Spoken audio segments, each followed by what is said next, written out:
All right, we're on.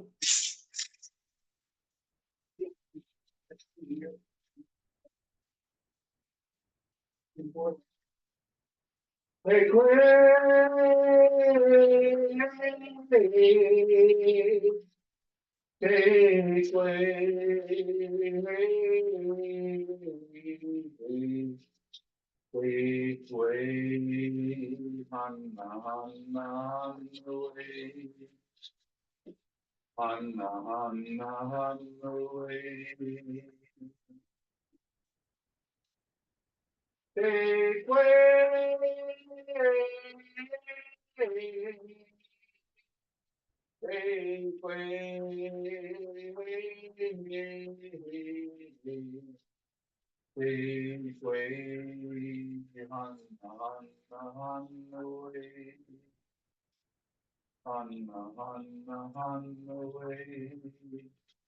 Take way,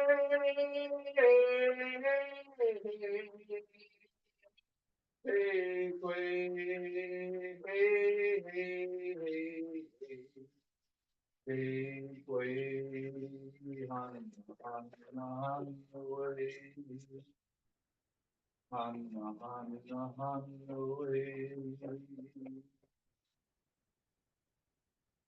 Take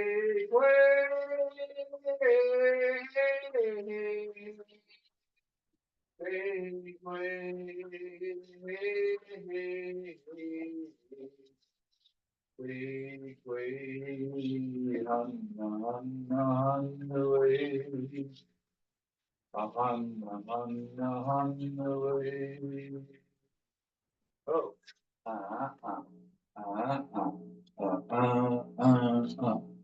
I wrote this poem especially for today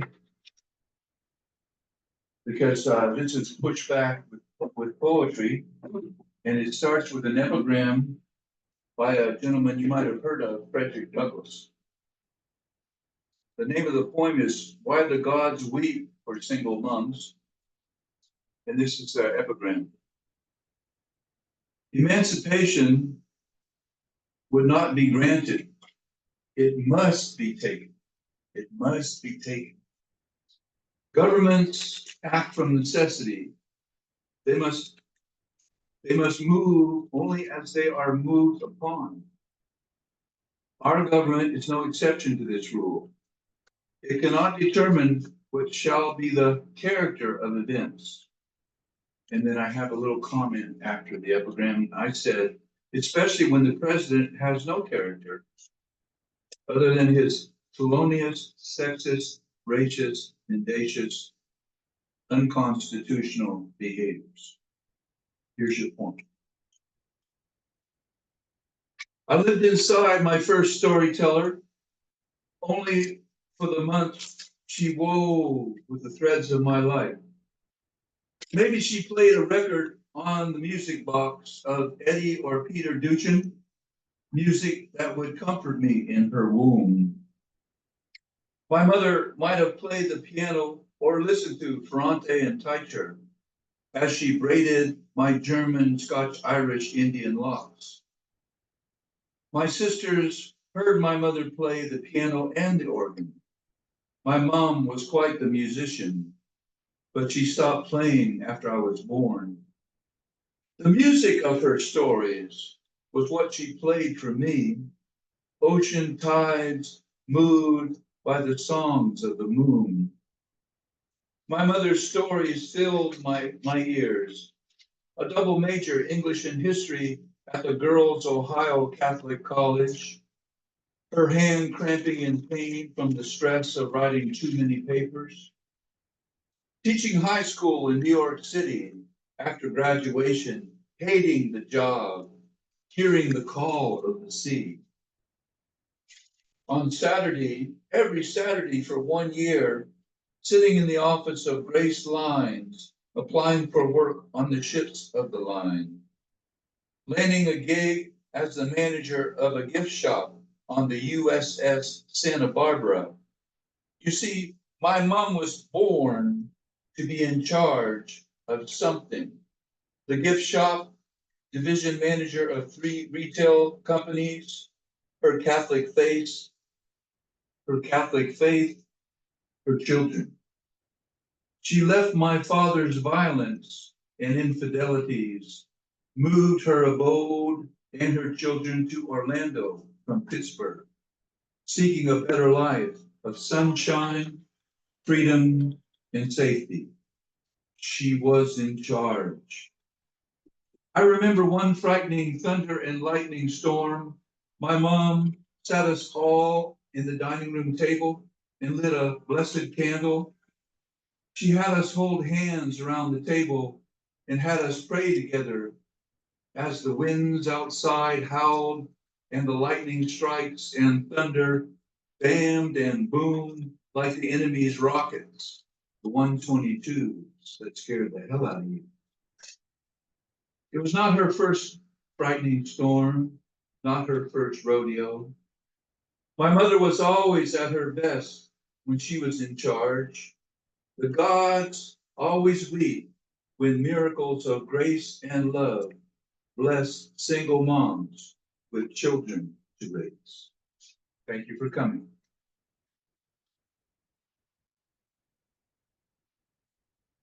And this is the San Diego Tijuana Evolutionary Poets Brigade. And I think Julio is with us from Texas. Yeah, there he is. Welcome, Julio. Thank you. All right. And we also have a couple poets that are going to be late, but hopefully they either forgot or the trolley wasn't running right, but they'll be here. And if you are signed up on the open mic, thanks for helping us out with this today. We really appreciate it. Let's do a little housekeeping. The restroom is right behind me. If you are on the open mic, we do have the egg timer for you. You've got 5 minutes to read one or two poems if you want. And we really appreciate you listening to for the egg timer to go off, and so that you can sit down. The poets from the brigade are each have 7 minutes, and Mr. Alfred Williams, when we're ready to get going, he is going to play an AI song that he put together for us, and combine that combination of technology and art. So can we give Alfred some love, please? And are we going to start? We're starting with the congressman, though. You want to do the congressman first? Yeah, let's do the congressman first. And so let's kind of warm up the room with the congressman who is absolutely going to excoriate Mr. Musk. And did I make it harder on you? No.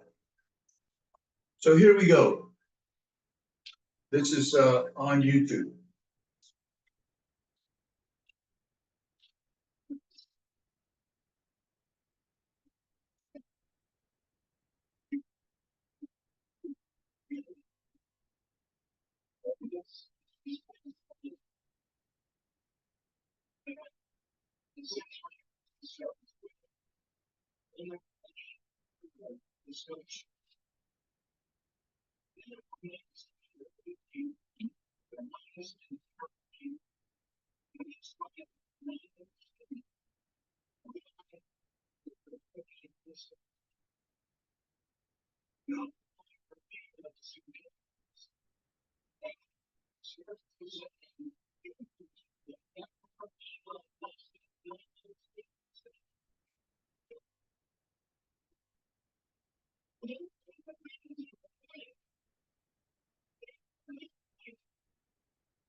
Okay, okay.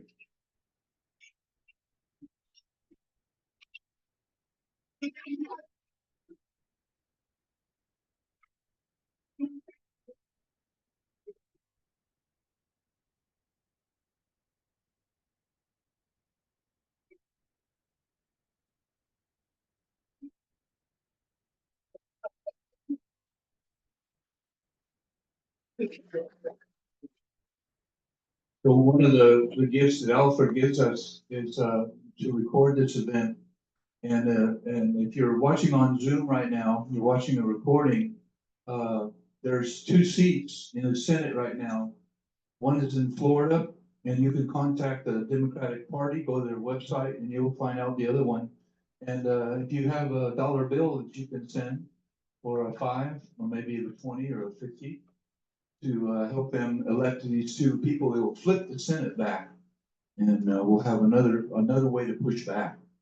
And so I really think that's really an important part of what the brigade is all about. Joe and I spearheaded the brigade, Joe Malash, to 4 poetry and voter education, voter registration events between April last year and about 2 weeks before the election. Alfred was there every time, helping us to record and try to flip the election into a good thing. And so I was a little despondent for a couple of weeks after Agent Orange got elected, but we can still, this is the time to roll up our sleeves. We all have sleeves to roll up, and we can help to flip the Senate away from the people who have no spine. Put on your walking shoes. Put on your walking shoes, okay. So, are you ready for some poetry? Yeah. Julio Cesar Aguilar is a professor at Baylor University, and he just showed up one day at one of the readings for Activist San Diego And we're glad he shows up all the time now, especially for second Sunday, when we do our open mic. That was last Sunday. And he makes us more bilingual. Julio makes us more binational. He's going to read poem to you in the beautiful language of Spanish. He's going to read his poem to you Go in Julio. English as well. And so this is Julio Cesar Aguilar. Thank you very much, Jim, and everyone. I'm going to read two very short texts in prose, in Spanish and then in English. Viajes. Como siempre, ha esperado en cualquier rincón en esta mañana el arribo de mis manos para juntos continuar con el placer venturoso del viaje a través de sus innumerables caminos. Pero no solamente todo es alegría en el curso del viaje. A veces se diluye la luz, oscureciendo el entorno, haciendo difícil la travesía. Y entonces llega de repente la niebla, de quién sabe dónde, e invade el entendimiento de los sentidos. No obstante, es posible encontrar nuevamente el camino, haciéndolo más nuestro, rehaciéndolo, quitando de enfrente los matorrales que impiden aproximar a los ojos la diversidad de los horizontes. Estando incluso a un paso del precipicio, las palabras recobran su fuerza y nos salvan a tiempo. Por eso, ahora estoy aquí, bajo la luz del día, refrescándome en otros aires mientras, hoja por hoja, me adentro a mundos insospechados. Entonces el tiempo se abre para dar paso a la voz del libro, y así, el libro abierto, en mis manos también abiertas, se enriquece, pero siempre después de enriquecerme. Trips. As always, it has waited in every corner this morning for the arrival on my hands, so that together we can continue with the adventurous pleasure of the journey through its innumerable paths. But not everything is purely joyful during the journey. Sometimes the light is diluted, darkening the environment, making the journey difficult. And then the fog suddenly arrives from who knows where and invades the understanding of the senses. Nevertheless, it is possible to find the path again, making it more ours, remaking it, removing the bushes that prevent our eyes from approaching the diversity of the horizons. But even one step away from the precipice, words regain their strength and save us in time. That is why I am here now, under the light of day, refreshing myself in other airs while, leaf by leaf, I enter unsuspected worlds. Then time opens to give way to the voice of the book, and thus the open book in my open hands becomes enriched, but always after enriching me. Desafío. Mírala allí, abrazada a lo largo del tubo, en esa esquina del patio, ascendiendo sigilosa hacia el techo de la casa. De un terreno cercano, baldío, y siendo apenas una rama pequeña, fue arrancada hace ya varios años para plantarla junto a otras hierbas en un cuadro de tierra. Un día, alguien de la casa, mi padre, creo, la arrancó de nuevo cuando aquí crecía, ya crecida. Ah, inútilmente. Sí, volvió a crecer otra vez, aferrándose con todas sus raíces a la vida, a su vida de hojas y tallos entrelazados. ¿Qué intuición le mostraría su camino? ¿Con qué ojos miraría ese tubo que sirvió de puente para lograr su hazaña? Divina es la voz que dirige los pasos en la senda de luz. La trayectoria de esta enredadera señala al espíritu cobarde el camino, posible siempre, de la esperanza. Challenge. Look at her there, hugging along the tube in that corner of the patio, stealthily climbing towards the roof of the house. From a nearby vacant lot, and being just a small branch, it was pulled up several years ago to be planted with other herbs in a parcel of dirt. One day, someone in the house, my father, I think, uprooted it again when it was growing here, already grown, uselessly. Yes, it grew again, gripping life with all its roots to its life of leaves and intertwined stems. What intuition would show you your way? With what eyes would you look at that tube that served as a bridge to achieve your feet? Divine is the voice that directs the steps on the path of light. The trajectory of this vine shows the cowardly spirit the path, always possible, of hope. Thank you.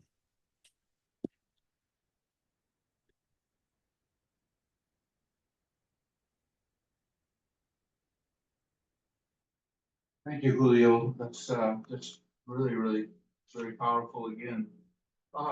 When we're gonna have a graphic on this recording of these cards. These are called the red cards, and I'd just like to read you what it says in English, because they're offering these in English and Spanish for someone who needs to be talking to ICE, because they want to search their belongings, or they're trying to enter where they live without a search warrant, or the Border Patrol, La Migra, or there's something about wanting to search or have them answer questions. And I'd just like to read you what it says. I do not wish to speak with you, answer your questions, or sign or hand you any documents based on my Fifth Amendment rights under the United States Constitution. Okay, that's the other side of that is in Spanish now, if they don't speak English. I do not give you permission to enter my home based on my Fourth Amendment rights under the United States Constitution, unless you have a warrant to enter signed by a judge or magistrate with my name on it, that you slide under the door. I do not give you permission to search any of my belongings based on my Fourth Amendment rights. I choose to exercise my constitutional rights. And an undocumented person has the rights to do that under our Constitution. So we want to make these available.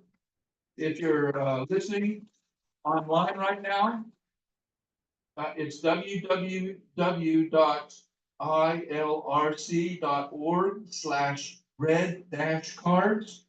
And I ordered a whole bunch of them. We have some more over on the table over there. I'm gonna be going down to the American Friends Service Committee this week and distribute some down there. You can get 100 cards for $40. And they also have about 5 to 10 different languages besides English, Spanish.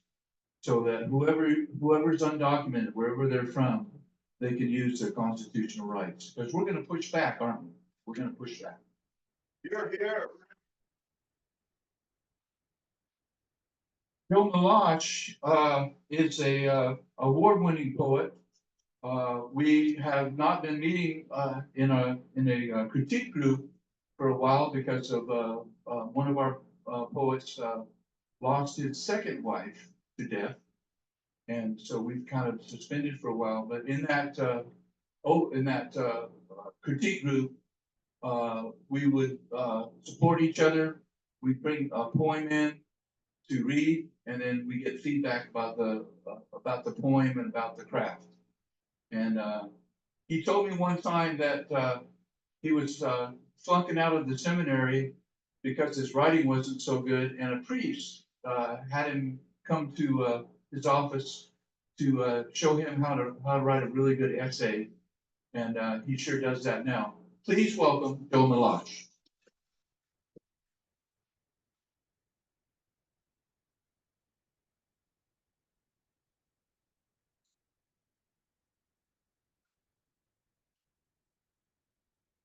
Julio, tus palabras son hermosas y inteligentes.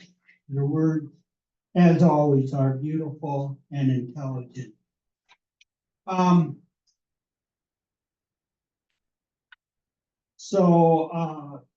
Forgot what I was gonna do, but I'm sure it'll come back to me. I'm wearing a Detroit Red Wings shirt. It's a hockey town, Detroit. It's not yet part of Canada, but it's on the border between Canada and the US and Michigan. And its most famous hockey player is Gordie Howe, which is number 9. And I'm wearing this shirt to show my solidarity. Well, I'm also from Detroit, but I'm showing my solidarity with Canada because Gordie Howe was known to go into the corners and elbow people in the jaw. And so in Canada, to show resistance to America, it's elbows up. So, or you can wear a Detroit Red Wings shirt.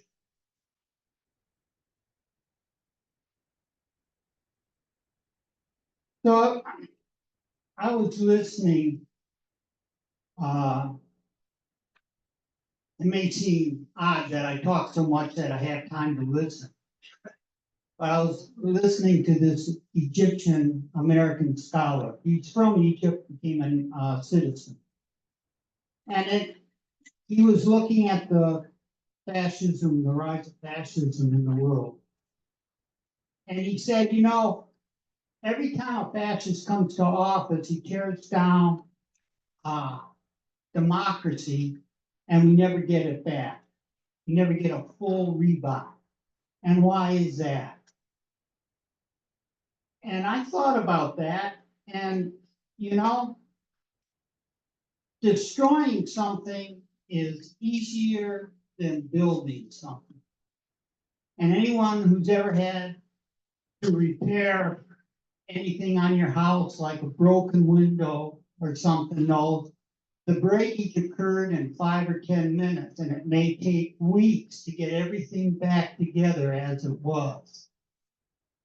So, you know, thinking of that, thinking of government on how soon it was, just looking at what Biden inherited, and you look at what the television gave time that he spent just repairing our routes of trade that Trump had dissolved, and lowering the cost of food and gas took 4 years, but it actually took 6 months of his presidency.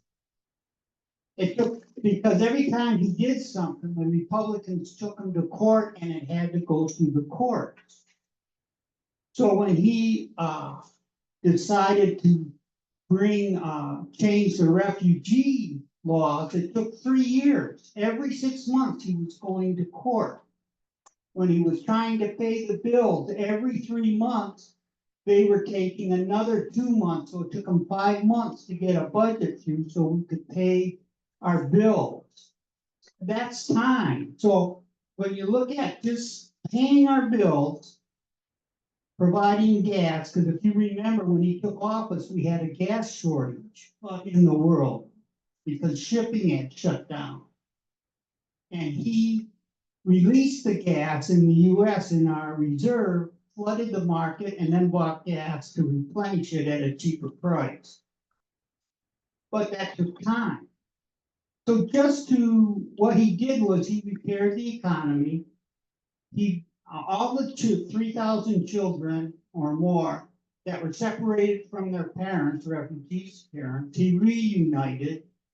He set up 3 stations through Central America to help the refugees. And that took him like 3 years. Those were his 3 kind of major accomplishments. So then he had 1 year to take care of all the rest of the stuff. Now, another president comes in, and you look at what Trump has done in 6 weeks, just to get the Tuskegee, he scrubbed the Tuskegee Airmen from all textbooks in the military academy. But those textbooks are sold to all the schools in America, so he scrubbed the Tuskegee Airmen from all the new textbooks. It took 40 years to get them in the textbooks and 10 years to get the textbooks all through the shipped to all the schools. So if we had a new president today, he said, or next year, it would take at least 10 years to get the Tuskegee Airmen back in the schools. And people would say, what happened? How come? So we should think about who we were voting for and not just have a knee-jerk reaction to vote against someone because everything isn't repaired. Just think of all the things we have to repair now.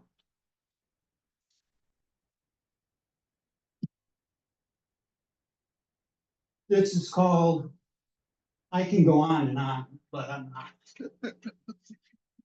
If my wife was here, when we first got married, my wife would say, Joe, it's time to shut up.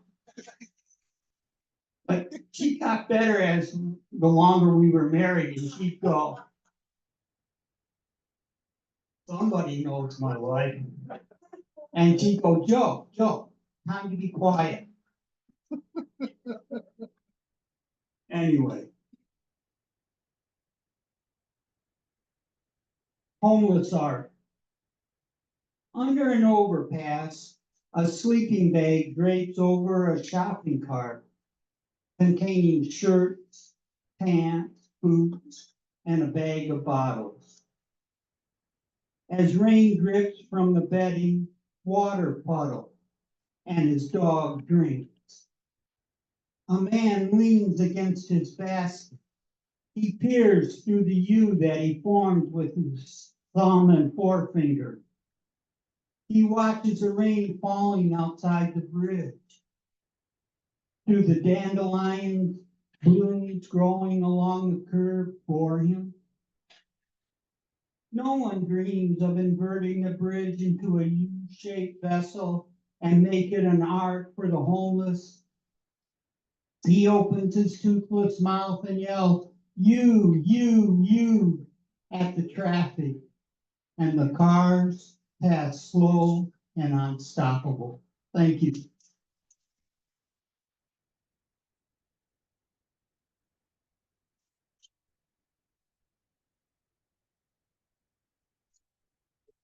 All right.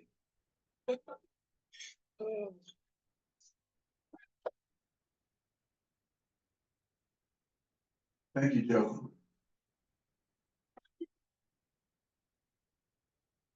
I'd like to read a poem that I just wrote because I just want to read this.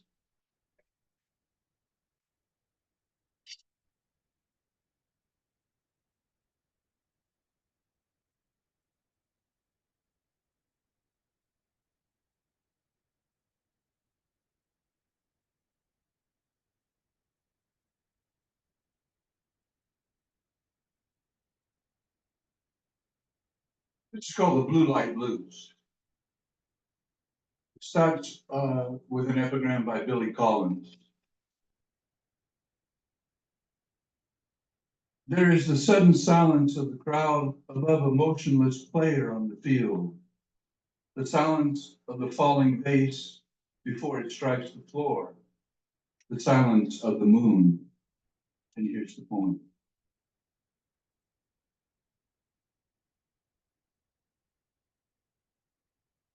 Is it possible that we as a nation have been holding our collective breaths since November 6, 2024? Oh, not the 1%, the filthy rich who clap greedy hands soiled by deception, falsehood, and divergence from absolute truth.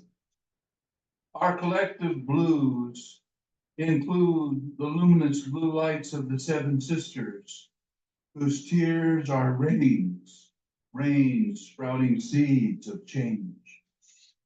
The silence of a falling nation transforming, the belt falling way short, no longer beating the vulnerable child. The Seven Sisters blue light teachers remind us the greedy always self-destruct from lack of social graces, from the dis-ease of more.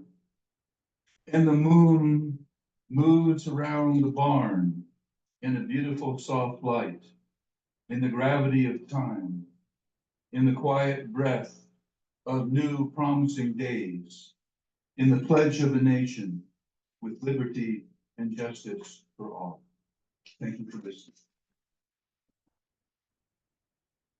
I've not been allowed to introduce her, so next poet, please.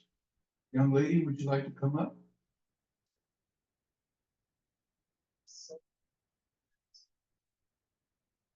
Well, her name is Lois Fisher, and I love her. We do too. Well, thank you, Governor. It's really ironic, I think,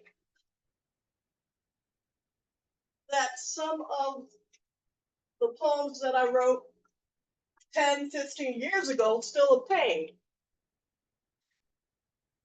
And as I look through some of my work, I stopped and lamented briefly. I'm just gonna put this here. And during that lament, I kept thinking, my father was right. I had a very strong father, not the stereotype that everyone wants to push off on all Black families. And my father said, if you wait long enough, things will come back around. Ideologies will come back around. And if you watch and talk to the elders and listen carefully, you will learn why we have often worn the mask.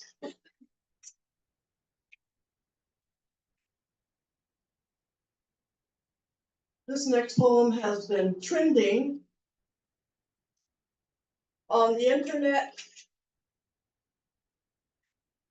since 2012. It's entitled, "Oh Lord, How Long?" based on Psalm 13. And also on Dr. Martin Luther King Jr.'s Our God is Marching On speech, March 25th, 1965. The sickness has not been healed. 1964, Mississippi occupied by freedom workers scraped justice and long overdue social debreeding. Ripped ooze crusted scabs from Mississippi's soil's blood-stained clay. Rabbi Joseph Lulavel refused to fight the infected, collapsed onto a bench, a well of blue bruised body, Mississippi summer heat matting his blood.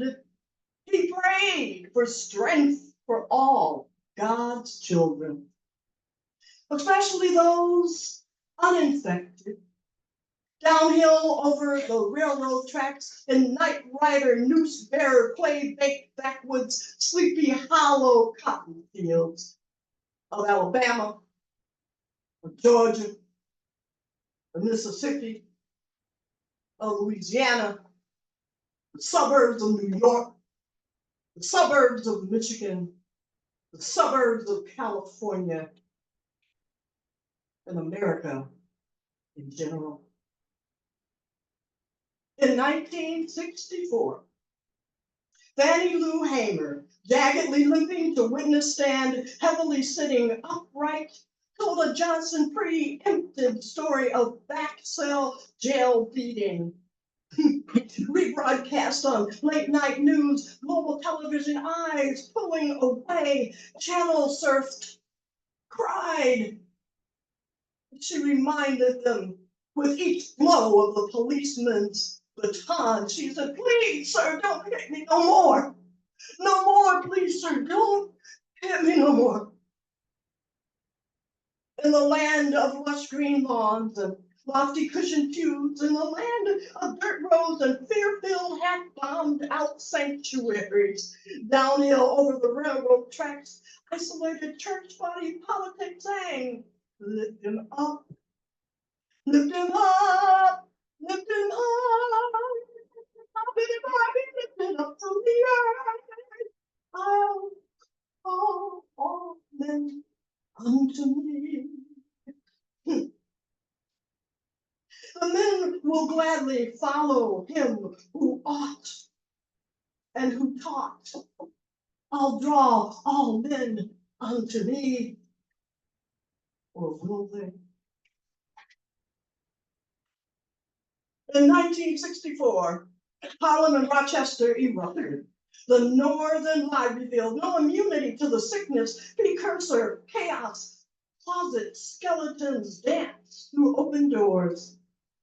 The sickness lion roared north, south, east, west, hell on an Axis Monday of disgrace that shamed us in the eyes of the world. Friends, now enemies, racial, relational desiccation, chimerical life, liberty, happiness, pursuit, dry bone valley, hollow peoples. This is our country. This is our country. Then it happened. America tore her garments, spectral shadows, not a hoax. And yes, that word is in there in 2012. Spectral shadows, not a hoax, a triumvirate of tears, flesh decaying, so many bodies unearthed then. James Chaney, Andrew Goodman, and Michael Schwerber. They were not first nor last. Unspeakable darkness revealed internecine sickness in 2012. Festering sickness slithers, spewing venom from sea to shining sea, hate birthing legion, we whose center must hold when things fall apart. We who prostrate ourselves humbly, a charge to keep in righteous service. If we listen, if we listen. Griot Martin cried out, wailing cautionary tale, hold on just a little while longer. Hold on just a little while longer. Hold on, children. Just a little while longer. Everything's gonna be all right. Trampling drum, Major Jubilate. Pray on just a little while longer. Believe on just a little while longer. He could see into the future, one that we thought had arrived, but was simply a dream deferred.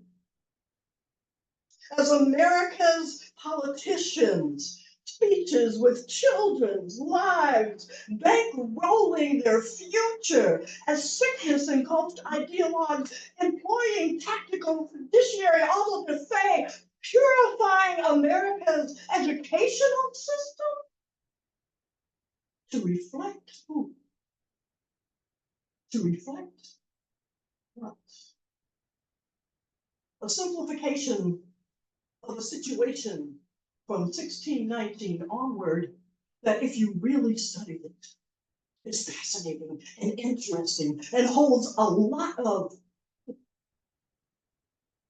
Black excellence, a lot of partnership with whites, a lot of people printing and publishing and singing and joining together as part of our nation. Slave and non-slave, yes, it was a history that was scarred, but it's also a history, if you look closely, that has a lot of complexity.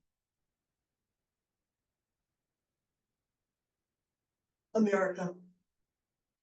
As slogans bulldoze their homeless bodies into chasms of poverty on our streets, dying in front of our eyes as we walk past them saying, "Oh, you loser." What have we come to? Can you hear it? Can you really hear it? In a moral and unethical equivocation in media spun to cannibalize the most vulnerable of our nation. Can you hear it? And beyond the breed, thousands join us crying out in the future sometime. Oh Lord, how long? Oh Lord, how long?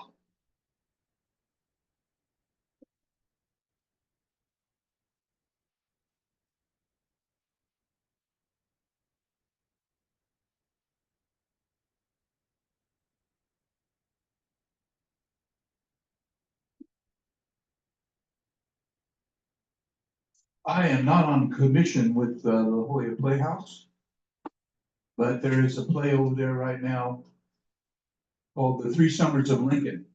It's about when Abraham Lincoln meets Frederick Douglass. And there was two parts of the play that were really beautiful for me. And General McClellan was finally relieved of his command of the Union Army. And he was fighting that. And so they had McClellan and Lincoln face to face on the stage. And he's arguing about how he's done this and that, and McClellan is. And Lincoln says, "Oh, you didn't understand. I'm relieving you of command immediately." And all of a sudden, McClellan was standing on a trap door. And he just disappeared. He went down below the stage. And I imagine Agent Orange going down that way, going away that way. And it made me feel so good to imagine that. And we can do that with our voting for for the Senate. We can make him disappear, or some of his effectiveness disappear on dismantling our nation. And then the other part that was really very powerful was Frederick Douglass was having dialogue with his daughter, and she said, "You know, because what they did in the play was they had McClellan running for president against Lincoln, and so what happened was his daughter is arguing with her father, and he said, 'You called him an imposter.' I forget the names that Douglas used about McClellan, but he said, 'You called him a phony or an imposter, whatever.' And his answer to his daughter was, 'Any man can run for public office in this country.' And the whole audience erupted in applause. And I just had another feeling like we're all going to be okay. we remember the power that we have with our vote. And Michael, we got you, brother. Thank you for coming. You're on the bill, brother. And so, what I'd like to do right now is bring up a man who we're all real happy is part of the brigade. He was the beat poet of San Diego, then he was the beat poet of California, and then he was the beat poet of the United States. And last time I heard, he's the international beat poet. And he's a beat poet. This is Chris Vanoy.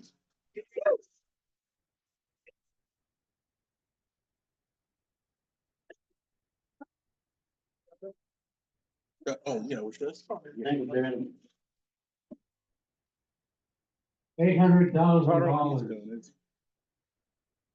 $800,000. $800,000. That's how much it costs to send people back to their own country. Almost $1 million a flight.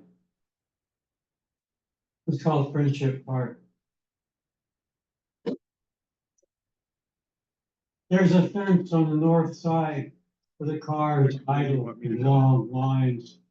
Belching fossil fuels as small round ladies snake through the swarm of cars, where vendors sell pinatas and hats that are held on high sticks for food and clothes.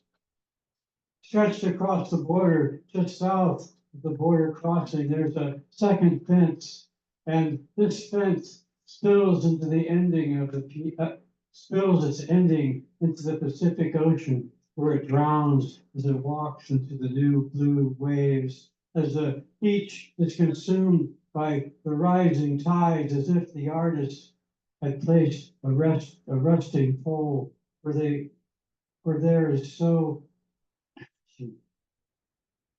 as if an artist had placed the resting pole there so they could disappear into the sea, where the trans-border megalopolis grows between the mountains and the sea. Eastward it stretches into rocks and deserts, sagebrush and snakes. La Migre flies in the sky with drones overhead, vigilant to the line of border that cannot be seen from space. Many try to find some way of getting through, only some find the way by dying. I stand here on a hill in San Diego, looking from Golden Hills south, looking at hills filled with diamonds that climb up out of the slough where the border begins.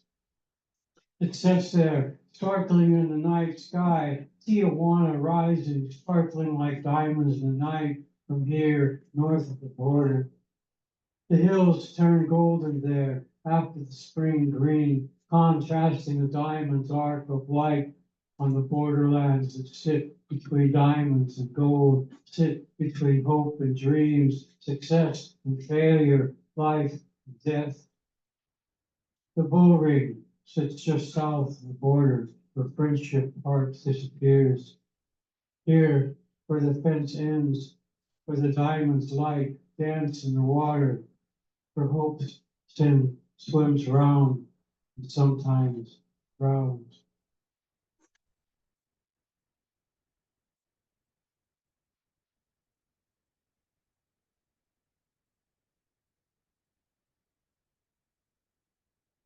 There is a chance that his mother will be watching this film that we're recording right now. She is my dental buddy. I took her down to my dentist in Tijuana at one particular point. So if you're watching, we want to say we love you and we hope you continue to improve from the injury that you suffered for your back. We love you very much. Michael Turner Ortega is a Navy veteran.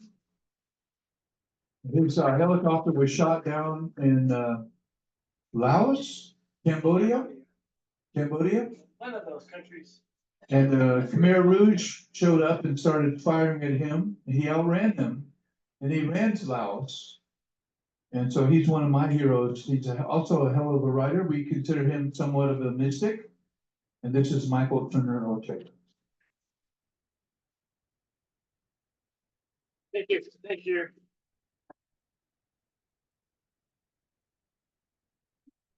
Because I volunteered for the Navy and I signed an agreement to uphold the Constitution.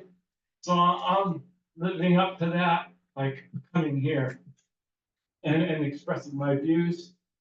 Okay, it's been quite a while. I haven't written a poem for the all winter long.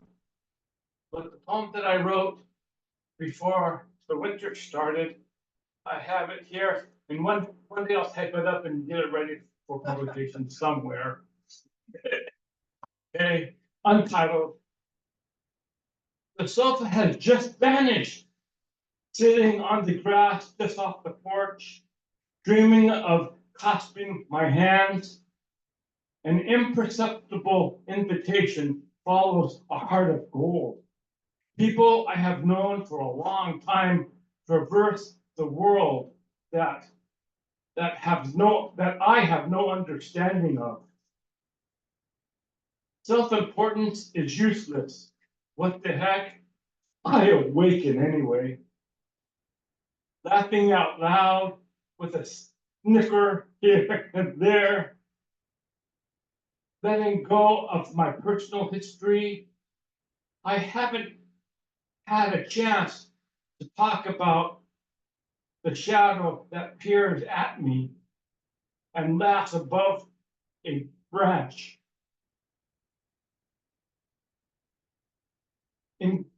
Heavily engraved with graffiti. In that mode, in that non-definable language, I don't know what to believe in, or even if I believe in anything. Feeling like a ball of pure energy receives an intuitive message with the urge to become myself, connected to all things, as if my life depends on it. Having taken a deep breath of mindfulness, focused on gratitude, inebriated with happiness, becoming inconsequential, bridged by insight in the direction of where I need to be, inside the heart of my childhood. No complaints here or there, with a smile on instead of a frown. I've been frowning a lot lately, but no, I gotta keep that smile on. I got to. Okay. Beautiful smile, Mike. A snicker here and there. Okay, I'm gonna read a couple more poems. Okay.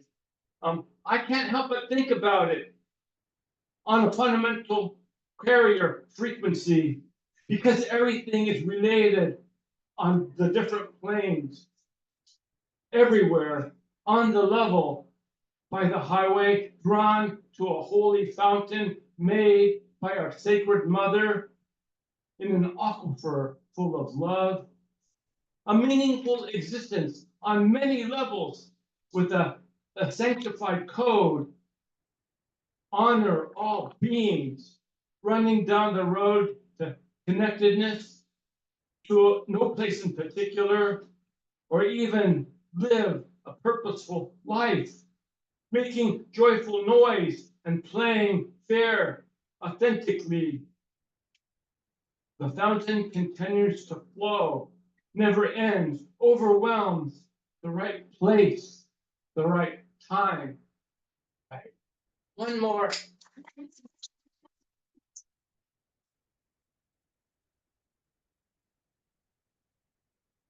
This blockhead finds missing time, free of blame. This between love and fear ripples with the connection of family and friends, addresses daily issues with humor, finds authenticity deep within my heart. It's not even me, because I'm everything else in different directions with a sense of discovery, knows that we are all each other, taking me away from myself with possibility and an enormous amount of personality. the satisfaction of curiosity flat out. Love unites, hate separates. Which way to go? What do you know? Finds the resources to make a better world without even trying. Bursts out of inadequacy, running in the rain is not to understand what anything means as life smiles back. It's all about alone time with gratitude. Never gives up, never gives in. Found my voice. Identifies needs and goals, speaking out for myself. Asks people who have done similar things, then strategizes it all out. I have friends whose interests I have and who do something nice for someone else without anyone knowing it was them, and kind of in a hyper vigilant way. Thank you. One more, no. One more. We got five, yeah.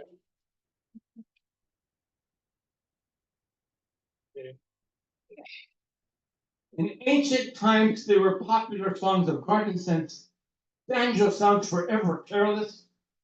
Here, now, there's uncommon potential in long walks, exploring border landscapes in a way that winter comes, shifts, negotiation between light and dark, a sea of slush with less horizon in a conversation of agreement and surrender. One moment living in trees, then gone to sleep in earth's womb, like bear, a momentary peace. Survives in a city of wilderness, from familiar territory, tributaries of gutters, urban watershed, leaves no tracks, walks without a clue. On a sunny morning, we are no different from each other. We all make shade in a world that names itself.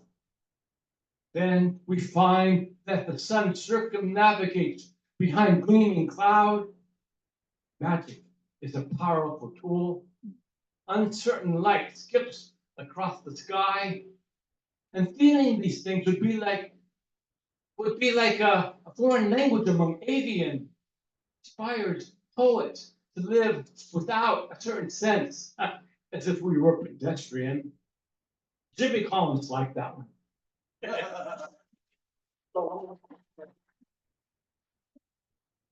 I'll get this one over. Thank you all. Thank you so much. The great Base bar is my favorite place. Okay. Oh, good job. Arthritic knees. Keep smiling. Yeah. Can we give some love for the brigade, please? Love for the brigade. John and Don, I love you. Thanks for coming. All right, we're gonna transition now to the open mic, but I gotta say a few things about Alfred Williams. My life has completely changed because of him. I have 2 websites and a podcast because of Alfred Williams. He's been tinkering around with AI. I watched a poem of Joe's that he put together with AI, and it's just amazing combination. And so Alfred now is going to show us how he has put together AI with a song that he wrote. So this is Alfred, take it away. Let me talk for just.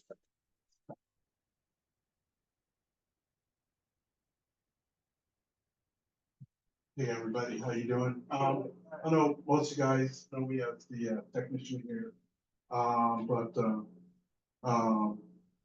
a filmmaker, and I write and edit and direct, and then in addition to teaching graphics and multimedia. And then lately what I've been doing is experimenting with and using AI and incorporating artificial intelligence into my workflow. And so what I've been doing first was I was working with AI imagery, and then I moved from that into creating video with AI and also creating music with AI. And so I've always been in bands and played, and so this is kind of like a different method for the creation of music. So I create lyrics, I write lyrics, I create a theme for the song, I incorporate a melody, I'll hum a melody into the AI machine, the app, and then generate music. And so I like different types of stuff, jazz, R&B, funk, blues, bossa nova, boleros. I like a lot of Afro-Cuban stuff. And so the music I've been writing has fallen into different categories. The other thing I've been doing is working with poets like Joe Melange and taking some of his poems and turning them from poems into lyrics into music. And so some of the songs are just funk and happy go lucky stuff, trying to just keep the blues away. And then some of them are protest songs. And so this is a protest song with kind of an Afro-Cuban backbeat.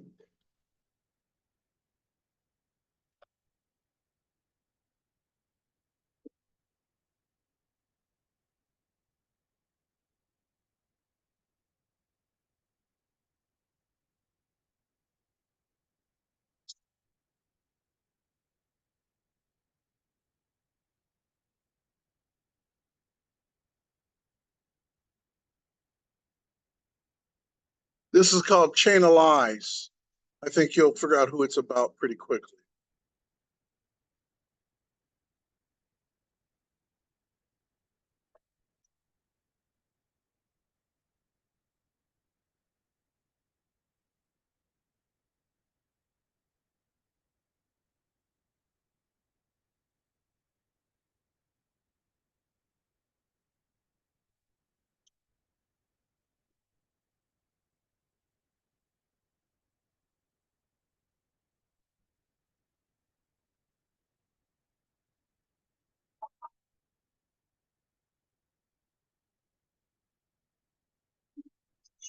Bang, bang, bang. Not the same. Hey, bang, bang.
That's it.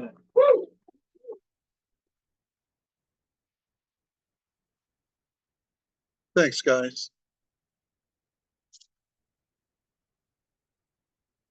Want to thank all the poets that showed up for the open mic. But for the sake of the people who are going to be seeing this online, I'd like to read what the banner behind me says, so you can understand what we're all about here in the San Diego Tijuana Revolutionary Poets Brigade. This is a quote by Joy Harjo. When I began to listen to poetry, it's when I began to listen to the stones.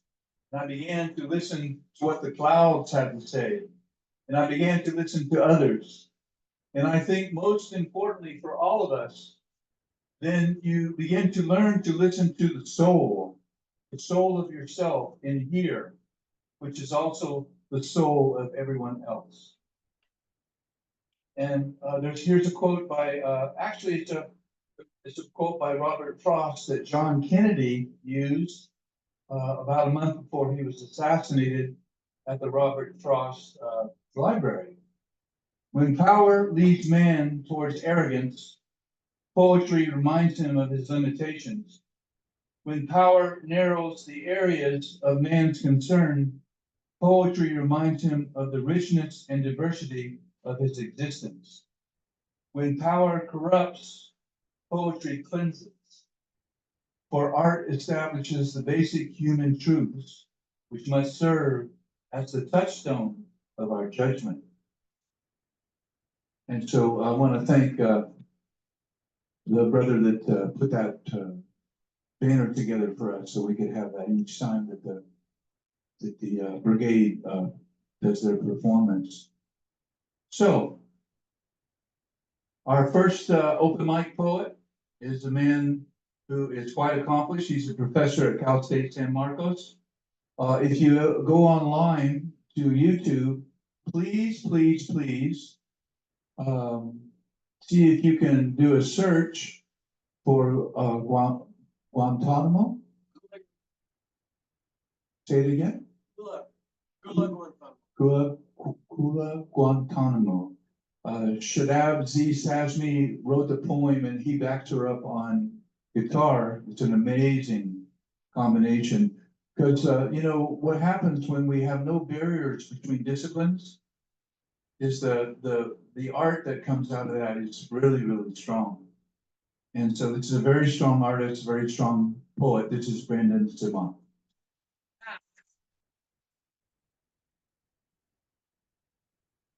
Thank you, Jim, and thank everybody. It's great to see new faces and old friends. I've been watching Miguel Turner run for a long time. It's good to see you still running and reading about running. 91, wow. Yeah. So I'd like to read one old, one new poem, and the old poem is I'll get that to you. Got it? Yeah. You're afraid I was going to forget that. Yeah.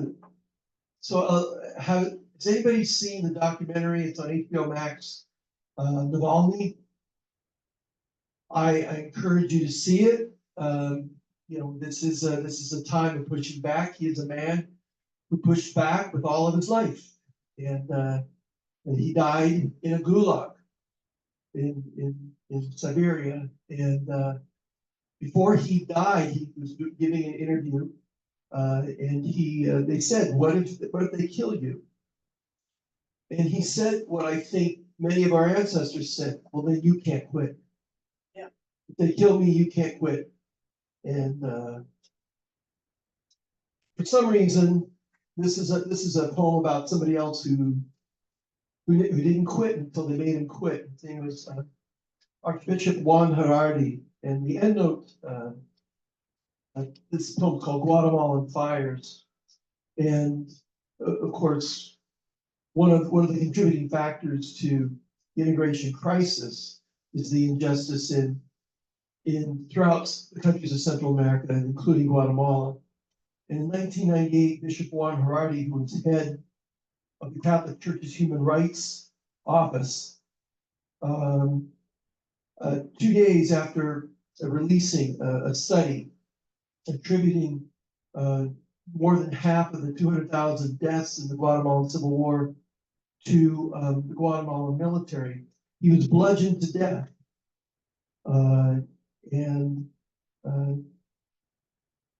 He was bludgeoned to death by a team that included a graduate of the School of Americas from here in Fort Benning, Georgia.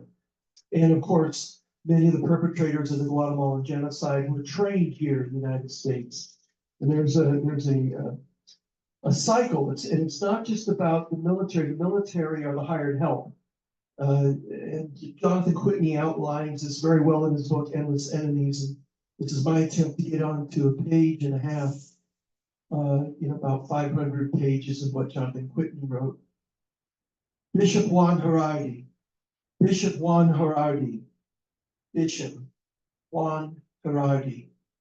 His name is hard to read.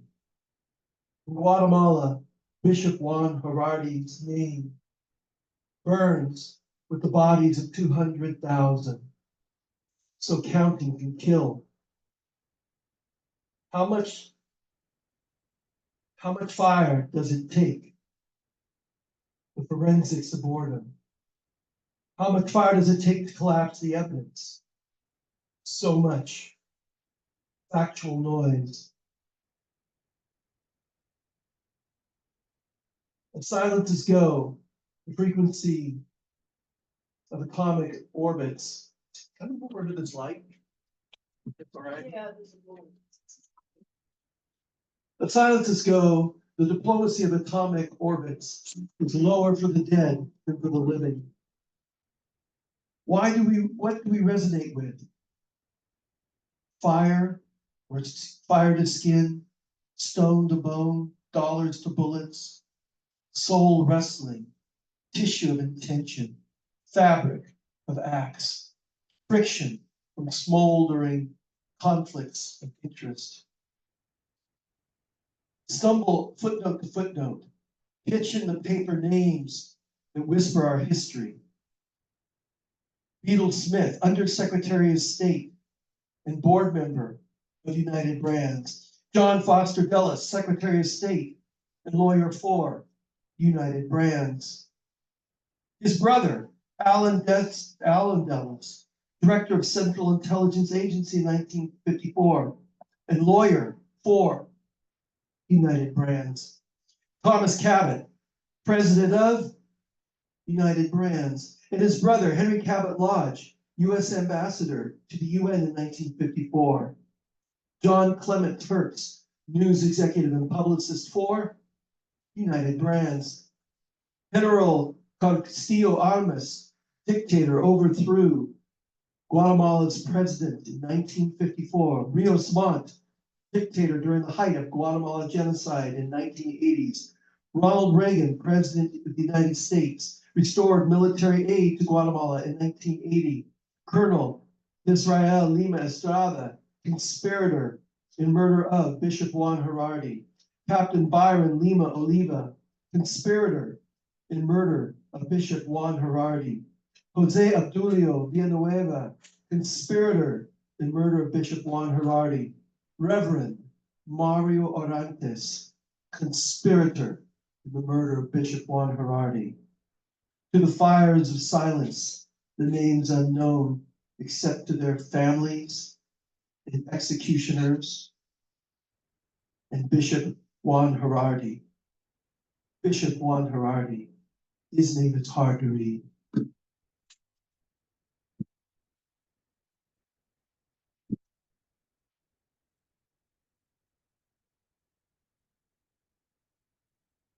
I'd like to try a new poem. A poet warrior who was always at peace, he said, his name John Peterson. He was a wonderful poet in this town, and we just lost him at the end of December. And I was going through a journal, and I found something about John. John was a veteran of the war in Vietnam, and he devoted most of his civilian life to trying to undo what he had been led into doing as a young man. And he, like Miguel, he was looking for joy. And he found it. He started a winery, and so one night he had sent me a bottle of wine, and I opened it. This is John Peterson Presente.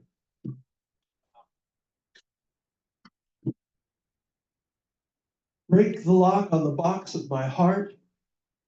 In haste, I shoot the hasp. Some time passed. 3 days were those days. Those were the days. And to know me is to sense them. Bless us, the comedy, to tell how we made it this far. Once broken and emptied vessels, we are in space. The beautiful world flows in, carrying nearby debris. We have two choices: hold on and let go in our travels. Where we choose to do either, shape character, liabilities, and virtues. Breath makes the old blood new. Spiral, rise, settle, repeat, pattern, the recursion of seeds. John Peterson, presenting.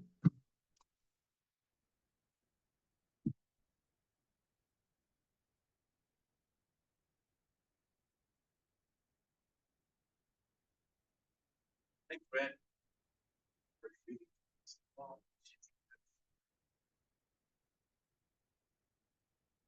Terry Hertzler had a press here in San Diego.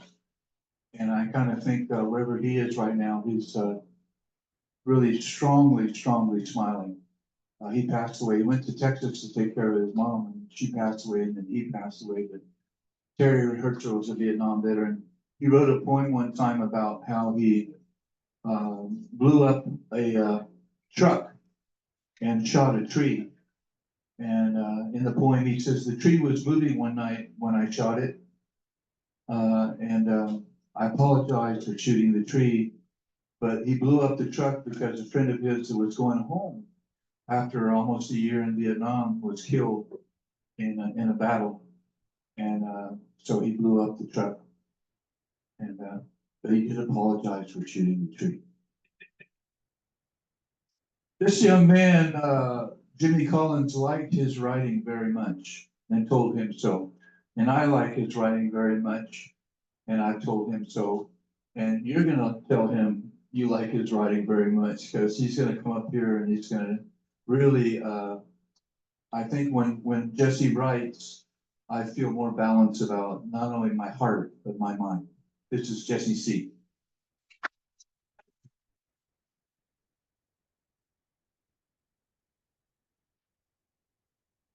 Thanks so much, Jim. It's very flattering when you refer to me as a young man.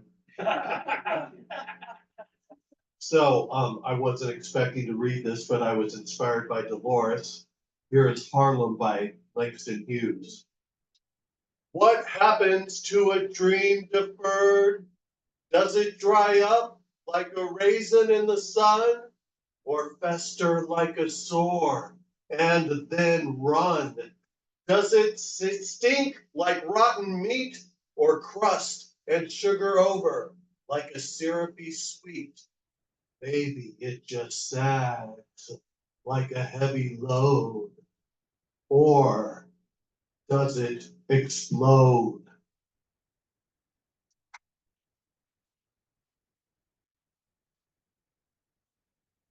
Really wanted to fit the theme today, and I lost a lot of my old, more protest-oriented poetry, but I have one that is about the purity of spirituality and then its eventual perversion by blind faith. It's called Blood Seeds. His body, he was the epitome, extreme archetype. His was the stamp, mold, model, blueprint paradigm. He cleared the slate, wrote new lessons, the shards of shattered icons, unswept litter earth that shudders beneath the weight of his stepping feet. His blood, swilled by thirsty cracks of barren rock, scarlet droplets formed seeds, bringing life to dust and broken ground. We dig our hands into the mud, planting the seeds, sticking our fingers in the clay. He taught us to be sculptors. Now we are the creators, caretakers of his garden, his footprint. We fall to our knees, remove our hats in reverence, worship him. We dare not follow too close. lest we diminish his brilliance. We grovel, lurking shades beyond light, not looking directly at him, fearing his radiance will strike us down. We swallow worms eating dirt, lush fruit growing in the empty prints of his fell steps. Thank you.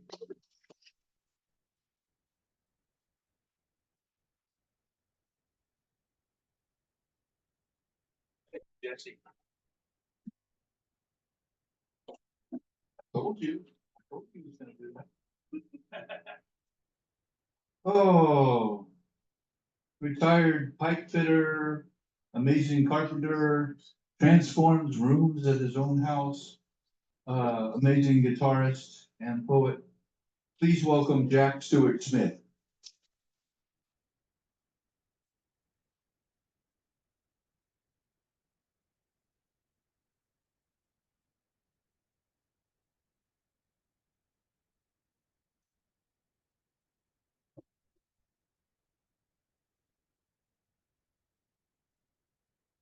Thank you, Jim.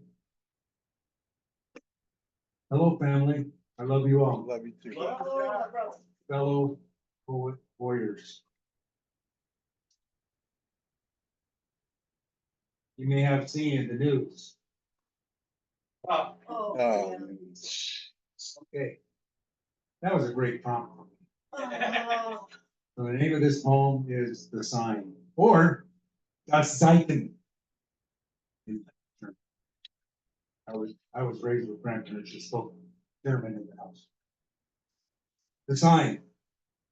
Do we need to be reminded or perhaps informed?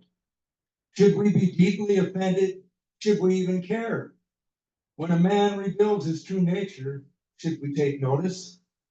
Should we be asking ourselves, what the hell is happening here? Should we be reacting? Does it really even matter? No good can come from this evil, such an insult to humanity. A sad day to remember, a sad future to behold.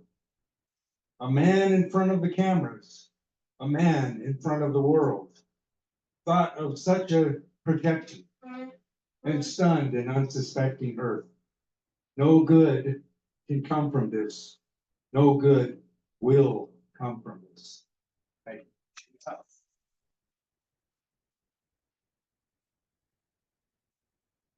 Let's stop pretending that we are not a racist country, that our religion is the only way, that we have everything under control, because we do not and we are not. Let us stop pretending that we do not want to dominate this planet, that our smart bombs prevent harm, that American democracy is the only right way, because it is not. Let us admit it.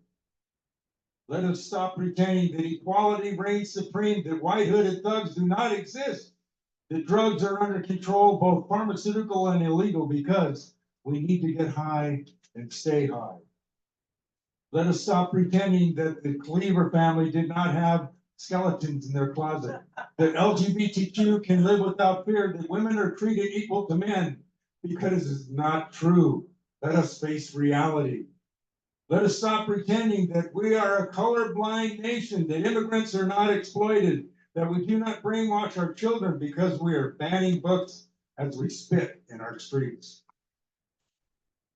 Let us stop pretending that employers hire without discrimination, that advertisers do not target the weak, that ghettos are becoming safer because we do not look after our own. Let us stop pretending that watching too much TV is okay, that alcohol abuse will not kill us, that cell phones do not rob our brains, because we have all become zombies. Let us stop pretending that nuclear weapons protect us, that wars are not a wealth-making venture, that we do not want to consume the earth because profiteering is what we do. Let us stop pretending that our conscience is not calling, that our spirit is not crying, that we are not missing our vocation because the alarm clock is now chiming. Let us stop pretending.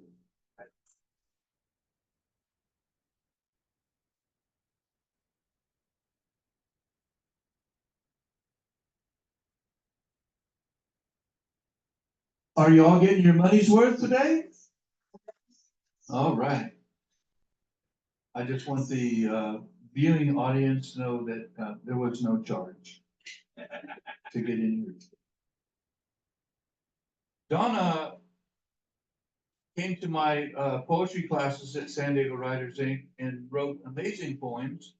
And then I found out she's a professor at San Diego State. And I was like, why am I not in her class? Because she writes so well. Please welcome Donna Castaneda.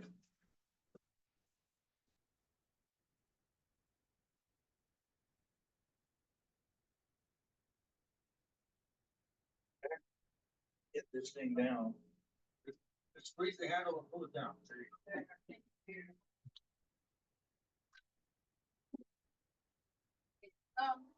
All right, so I never can talk loud enough, so I'm gonna try hard.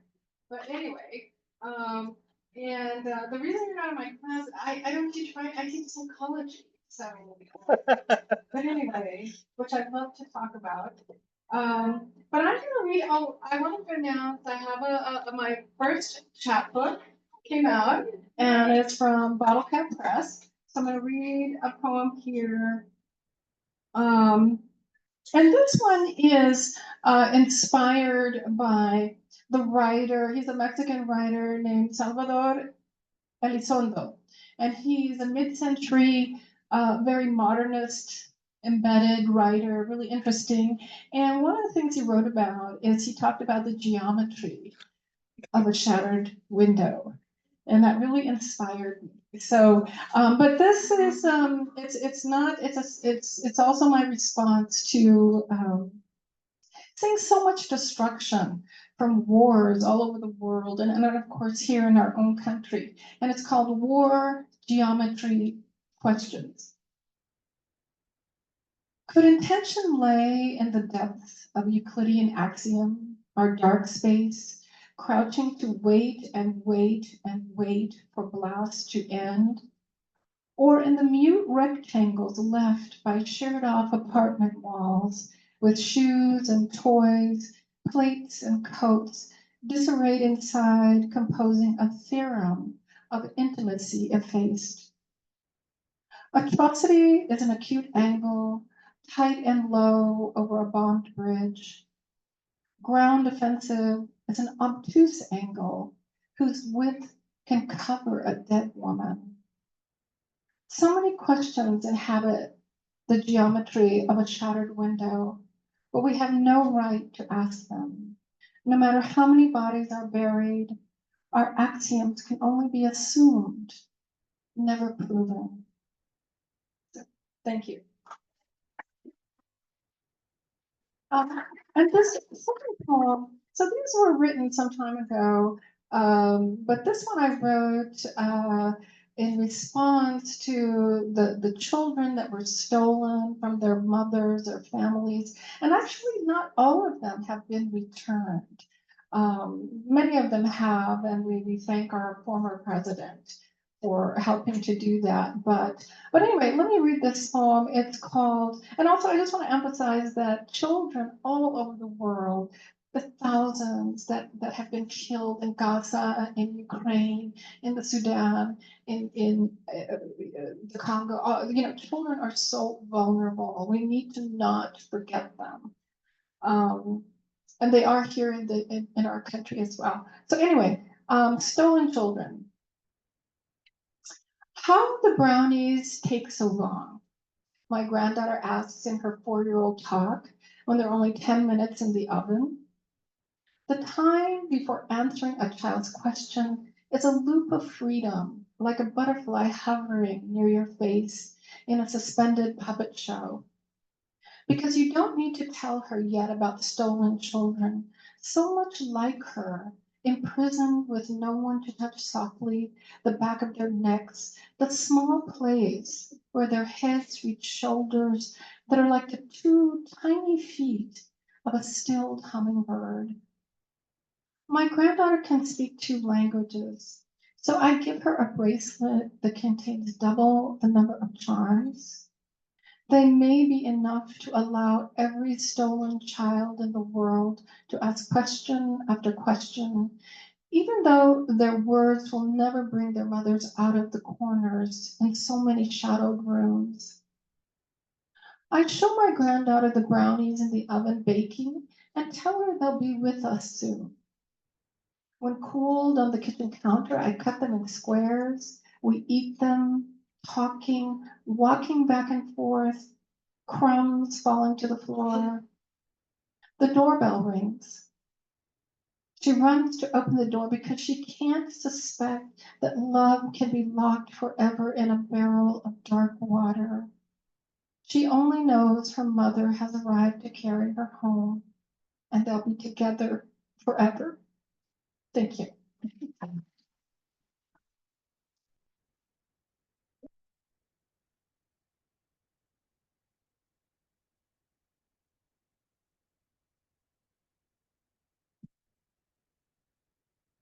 So the banner behind me has some art on it. And for the people that are viewing this, in the four corners is a medicine wheel. Black is the color of the west, where the water comes from and the thunder giants live. Red is the color of the north, the Buffalo Nation, and the help that we get from the vitalizers, the snow and the rain to make us strong. Yellow is from the east and the Elk Nation. Purity and clarity, and when you're confused, face the east where the sun comes up and your thoughts will get clearer for you. And the south is white, and that's where our ancestors live in the animal nation, the medicine of the animal nation. And under that medicine wheel, which is not Lakota, it's Muskogee, it is Joy Harjo's medicine wheel. She gave me permission to use it. It says unite.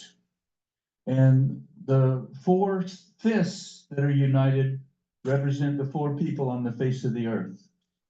And I think black and brown are blended together for this. And the strength that we have when we're united, when we're one united nation.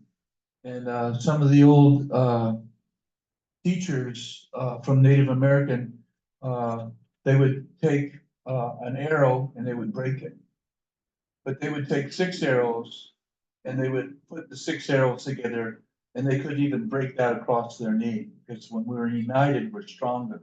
And that boat that we have makes us stronger. And so at the very top is a child that is crying because her mother is being frisked by La Migra, by a border patrol agent. And so, you know, Pablo Neruda said, when you're a poet, you're a voice for the voiceless. So on this banner, we wanted to be a voice for the children. And then at the bottom is pollution that's coming into the atmosphere, because Mother Earth has a fever, and she might say to us, why are you ignoring how sick I am? And so we wanted to have that on the banner as well. So it's our time to do the last poem, and I'm not going to do one of mine. I'm going to do Patricia Vitiello, her poem. I've known her for 40 years, and she is an amazing person that works in the helping professions. And this is called Hate at the Helm. And this is verse. This is not free verse. This is verse. Dan, come on in. Did you bring a poem for today? Okay. All right. So that's Dan Watman, and he is the straw that stirs the drink at the Friends of Friendship Park. And they're trying to make an international park down there with no fence from the Border Patrol, so we can have a place for families from both sides of the border who are having trouble with all the red tape. They can come and they can talk with each other and meet. And that's Dan Watman right there. Hey, Jim, we were just wondering if it's time for a poem if I want this dog outside. Okay, come on up, Dan.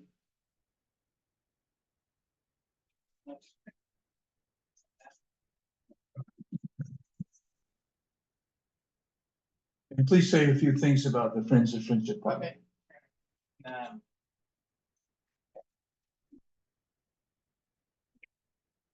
Hello, everybody. Thanks for hanging out. Till the very end. I have this poem. Brandon was there at an event at Friendship Park last year. It was a Spanglish event, so we could only speak Spanglish. And so I wrote this poem for that event. What day es hoy? Where am I? Oh yeah, estoy en transición, en la border, la nada land, where we sink in el abyss del tiempo, where we are in touch con la realidad que no quieren que exista, donde hay raíces de más de 12,000 años, auca, that run deeper than the height of these walls. Pero qué gacho when they gacha, when you don't, qué gacho when they gacha, when you don't count because you are not from aquí ni de allá. When you're one with the land, but are shunned from society because you don't understand how anyone can own it.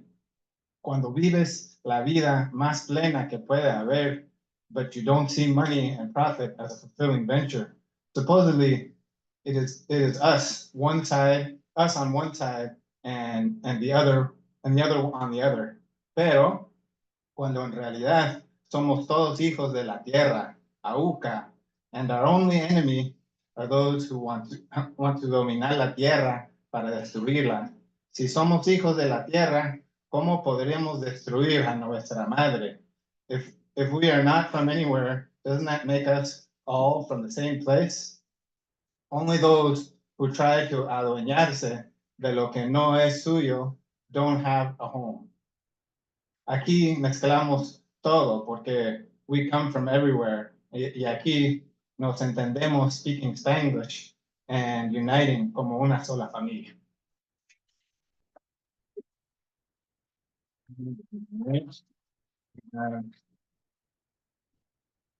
One more pretty short one. This one's called Two Rocks. Two rocks, one from granite and the other from volcanic rock, take millions of years to form and be shaped similarly, one by the Tijuana River and the other by the Jordan. They're just starting their journey from the river to the sea, del río a la mar, min la maya a la maya. They're picked up along the way by the resistance, and their millions of year-old truths are hurled at the armed to the teeth soldiers, debunking the respective impositions funded by the same imperialistic lies. Okay.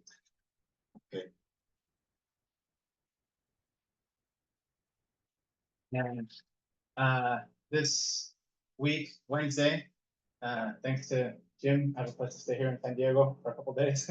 And Wednesday or Tuesday, I'm flying to Sacramento with a team to try and get them to fix the road out to Friendship Park. As it is now, as probably everybody knows, there's two big 30-foot walls that go through the middle of the park. It looks more like a prison than a park. And part of the problem is that no one can get out there on the US side. I'm not even talking about being able to realize the purpose of Friendship Park and make friends through the wall or across the border, but you can't even get out to the area because Borderfield State Park's road is completely in disrepair and wasn't open even one day all of last year. So there's supposedly a project out there to fix that road. So a couple of my compañeros are going with me to Sacramento, and we're gonna actually talk to the head of Borderfield State Park and turn in a letter signed by as many people as possible. So hopefully you'll get the link and you can sign the letter as well and help us get that road fixed. Muchas gracias.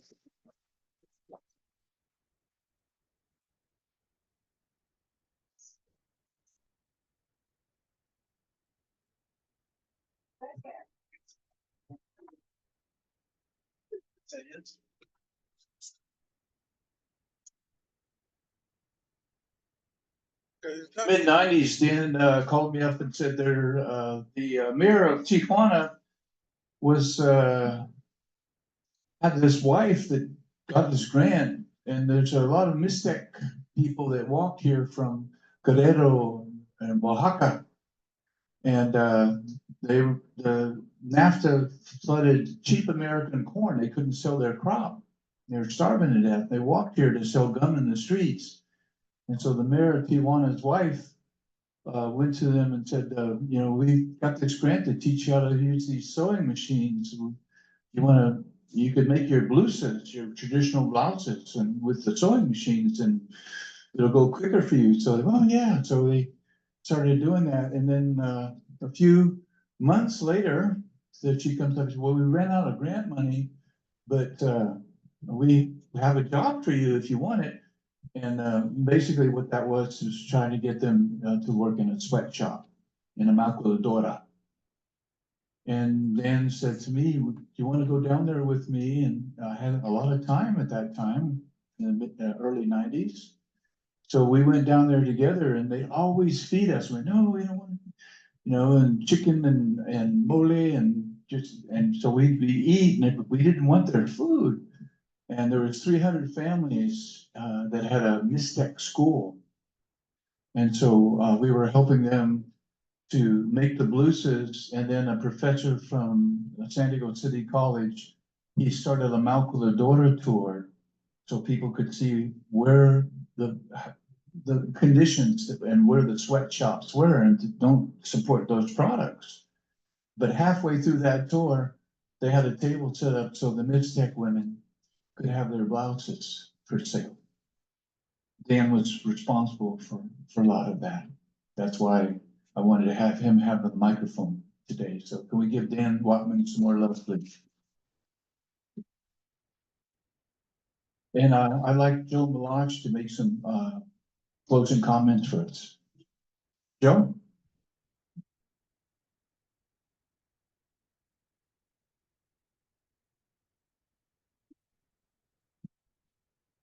So, in 2014, I met Jim at a Steve Cowett workshop that we were in.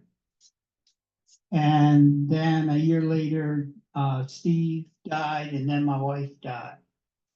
And ever since then, I'm afraid to answer my phone because Jim calls. He says, hey, there's something going on at the Beach Center. There's something going down at Friendship Park. Let's go and protest the wall in Tijuana. And he goes on, and you never have a free moment where he isn't trying to drag you to some event to improve society. And there's very few people like that. Brandon had mentioned John Peterson, who had spent his life publishing small press writers like myself, like Brandon, like 20 others, and getting our work out.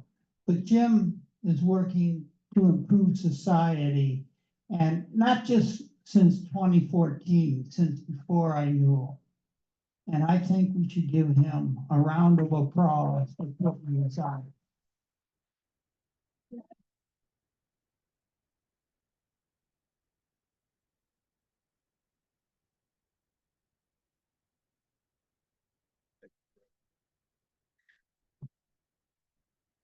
You ready for some audience participation?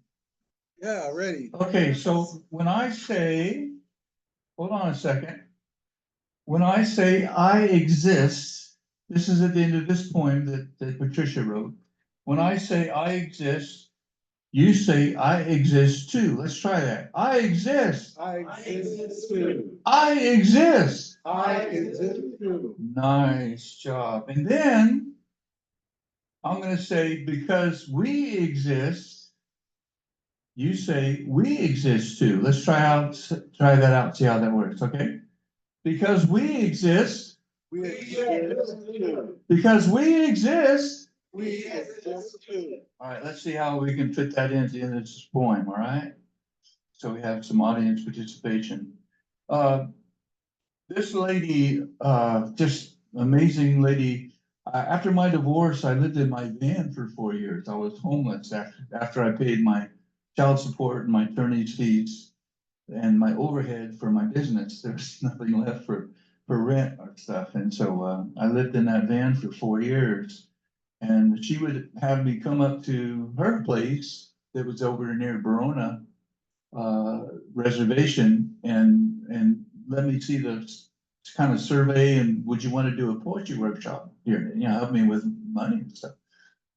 And one day, as we were talking about making this happen, a hawk feather just came floating down because there was a hawk nest near her house. And in Native American philosophy and spirituality, a hawk is a messenger for positive that's going to happen in your life. And I keep that hawk feather underneath my visor in my car to remind me of her kindness. So this is a verse, she's going to rhyme, and this is called Hate at the Helm.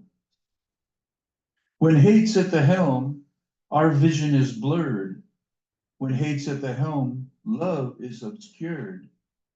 Stand in the truth of what you believe, lest your heart become aggrieved. A treacherous leader stands before you. See the untruth, I implore you. With MAGA and MAHA and blustery rule, he lies to us all and plays us for fools. Madness, deceit-driven power is wielded. His assaults on our country must be fielded. We've seen nothing like this before, using America to settle a score.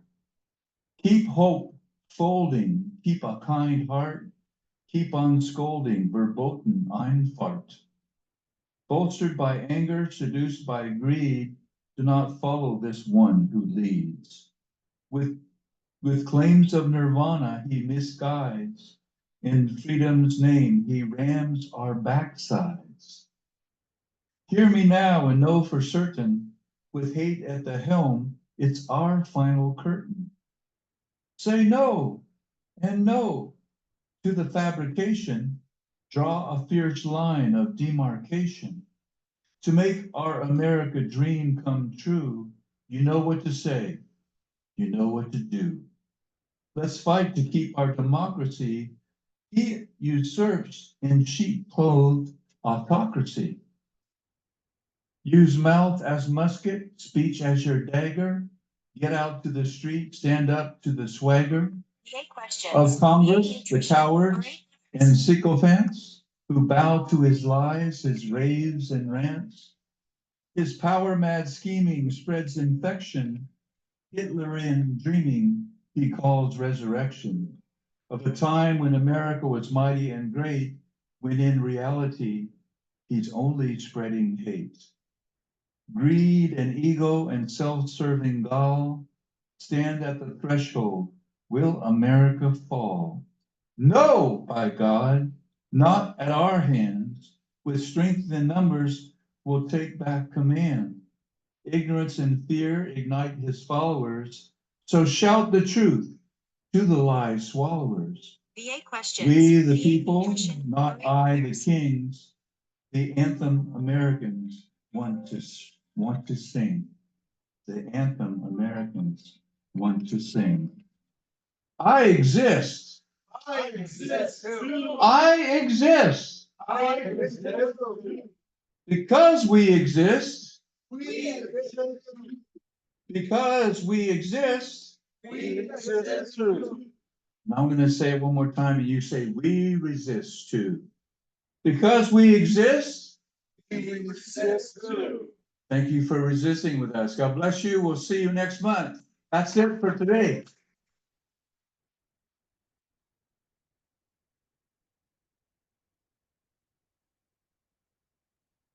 So if you want to talk to some poets about their influences, please do that. We hang out a little bit and just meet with one another. Pardon me?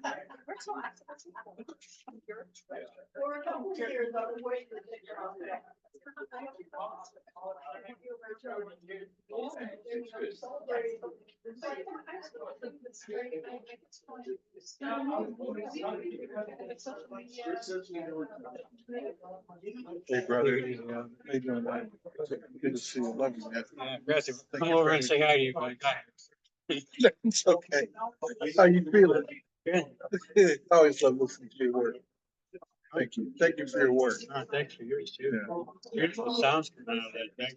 Yeah. This is the, Is it hard to do? Is it easier? it's easy. Just have to It's figure it out. easy. Huh? What is hard is, it's one of those things where you get more and more into it. And then you find out more complexities and more different ways to do it. But just getting in is easy, I'll sit down with you, I'll show you. Okay. Yeah, I'll show you how to do it. Next time. Yeah, let's do it. Yeah, I'll show you. I'll sit down and show you how to, they have some that are free, but the really good ones you have to pay, I pay like $10 a month. Yeah. And then you have access to a bunch of resources. Check it out. But yeah. Okay, man.